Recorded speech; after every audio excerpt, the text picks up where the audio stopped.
여러분 안녕하십니까? 오늘은 국경을 하나로 이런 수필을 여러분께 낭독해 드리도록 하겠습니다.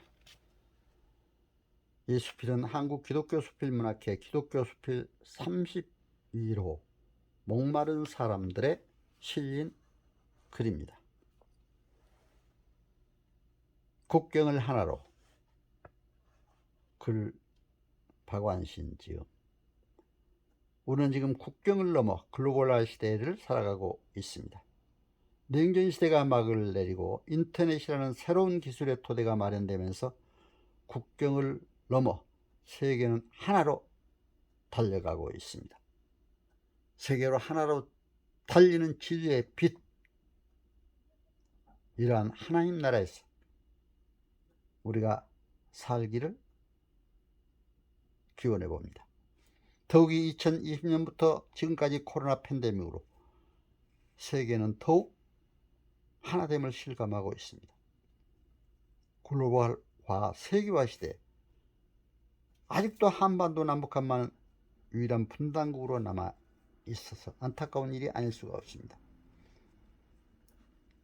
하나님 인도 따라 저는 공직에서 자유민주 평화통일사역을 위해 봉사하다가 법정대학의 교수로 사이버대 총장으로 섬기게 되면서 기독교계 대표로, 북한학자 대표로, 국내는 물론 북한을 여러 곳 다녀봤습니다. 평양을 비롯해서 이제 개성, 남포, 금강산, 백두산, 묘양산, 해산시 여러 지역을 다니면서 북한을 돌아보게 됐습니다.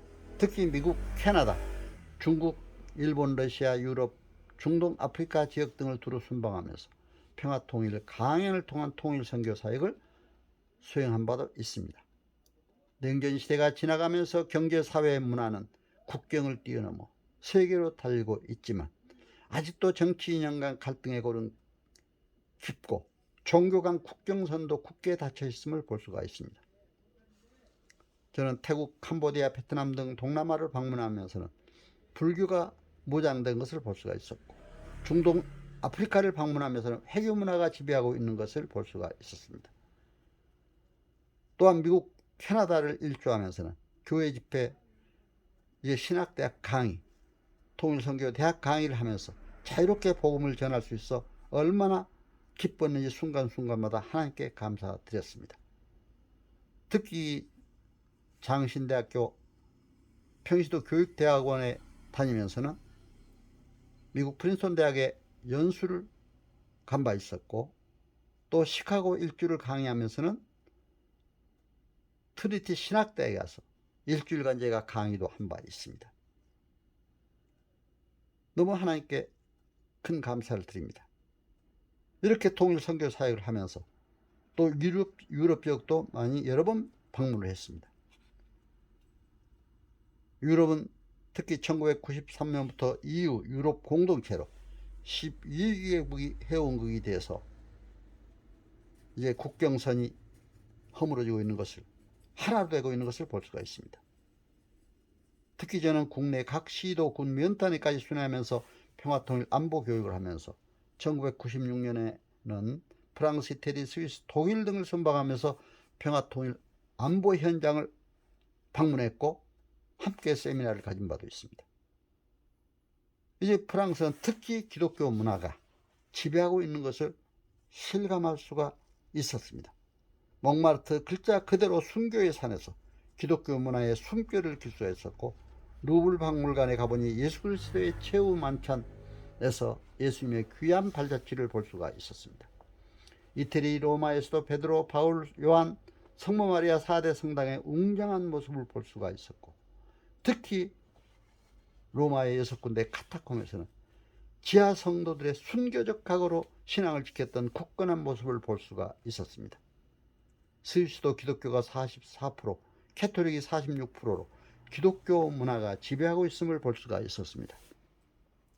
스위스에서 독일로 가는 국경선은 바르케이트 하나가 고작이었습니다. 독일도 기독교가 42%, 캐톨릭이 43%로 기독교가 주류를 이루고 있었습니다.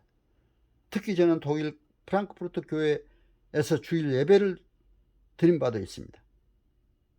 독일은 성니콜라이 교회에서 통일을 위한 월요 기도회를 통해 1990년 10월 3일 역사적인 통일을 이루게 된 것을 저희들은 잘 알고 있습니다. 이러한 독일 통일이 우리 한반도 평화 통일에 큰 교훈이 돼서 저도 역시 한반도 평화 통일을 위해 기도하며 노력하고 있습니다. 하나님께서는 부족한 저를 정보하시되 기독교 대학인 사이버대 총장으로 봉직하게 하셔서 중동 아프리카를 경유해서 유럽 지역을 다시 순방하면서 평화통일 선교 사역을 수행하게 된 것을 하나님께 감사드립니다. 2010년 5월 24일부터 6월 3일까지 저는 교직원들과 함께 중동 아프리카를 경유하여 유럽을 순방한 바 있습니다. 우리 일행은 비행기편으로 10시간여 달려서 카타르의 수도 도하공항에 도착했습니다.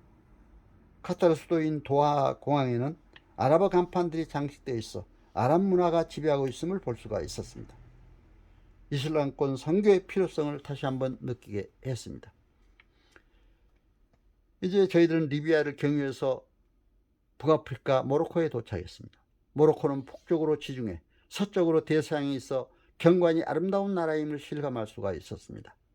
2010년 5월 27일 아침 8시 탕헤르항 여객선에 도착해서 여객선을 타고 출국 수속을 마치고는 이제 여객선에 몸을 실었습니다.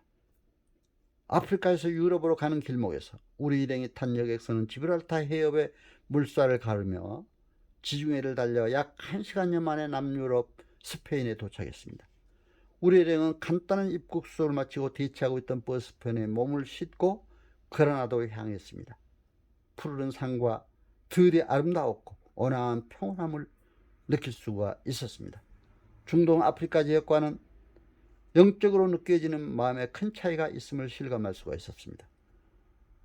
이제 스페인에 도착해서 스페인에 또 여정이 하면서 아름다운 스페인의 모습도 볼 수가 있었습니다. 스페인은 국민당 1인 소득이 38,000불, 인구도 약 4,280만으로 아주 참 복지국가의 모습을 볼 수가 있었습니다. 스페인 여정을 마치고 5월 29일 아침 9시 포르투갈로 향해 오후 8시경 떼르강을 건너서 포르투갈의 수도 리스본에 도착했습니다. 포르투갈은 역시 이제 한반도의 약 5분의 2 정도 되는 면적이었는데 아주 아름다운 도시였습니다. 특히 저희들이 잊을 수 없는 것은 5월 30일 주일 오전 7시 포르투갈 땅끝 마을 까보다로카로 향했습니다. 유럽의 땅끝 마을 지구의 맨 서쪽에 있는 곳입니다. 사도행전 1장 8절에 나타난 땅끝까지 이르러 내 증인이 되리라고 하신 말씀이 생각났습니다. 대서양의 세찬 바람, 삼각파도가 몰려온 가운데 십자가 탑 앞에서 하나님께 주일 예배를 드릴 수가 있게 된 것을 감사드립니다. 저의 아주 대표 기도와 함께했던 저희 대학의 목사님 말씀으로 예배가 진행되었습니다. 목사님께서는 사도행전 1장 8절을 봉독하고 포르투갈의 땅끝, 지구촌의 서쪽 땅끝 마을에 온 감격을 되새겨 성령이 너희에게 임하시면 너희가 권능을 받고 예루살렘과 온 유다와 사마리아와 땅끝까지 이르러 내 증인이 되리라고 한 본문 말씀대로 땅끝까지 이르러 복음을 전파하자고 말씀을 전하셨습니다. 한국교회와 우리 크리스찬들은 땅끝까지 이르러 하나님 나라 확장을 위한 귀한 사역을 수행하며 세계 인류를 평화로 이끌고 또 한반도 남북한의 평화 통일을 위해 열심히 기도하며 노력해야 할 줄로 압니다. 세계로 하나로 달리는 진리의 빛으로 살아가면서 오직 하나님 나라 확장에 기여하며 하나님께 영광 돌리는 삶을 살기를 기도하고 있습니다. 여러분 청취해서 감사합니다. 안녕히 계세요.